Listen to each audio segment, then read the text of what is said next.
This information is really stunning, Wolf, when you consider it. Look at this one quote from the end of this article from the Washington Post, The Guardian. These are actually the slides here, but look at this quote. The reason they say that they have these slides from a PowerPoint presentation that was done for the intelligence community. What was said in here is that first-hand experience with these systems and horror at their capabilities is what drove a career intelligence officer to provide PowerPoint slides about PRISM and supporting materials to the Washington Post in order to expose what he believes to be a gross intrusion on privacy. Quote, they quite literally can watch your ideas form as you type, the officer said. Now let's look at some of these slides here, Wolf, that were from this presentation because they really are quite surprising. This is the overview slide. You'll notice at the bottom the date there, April 2013, very recent.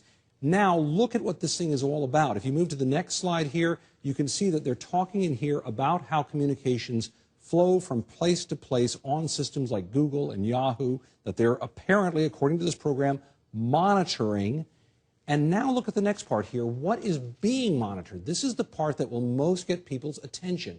Look at that. There are the companies over there on the left, but what they're allegedly able to look at is email, chats, videos, photos, stored data, video conferencing, all sorts of things that people would have thought were private, that were just on their desktop. This is what is certainly going to put people up in arms to some degree, Wolf, because you look at that, plus look at the data agreements here that they made with these different companies. There are the dates there. If you look side to side, they're a little hard to see.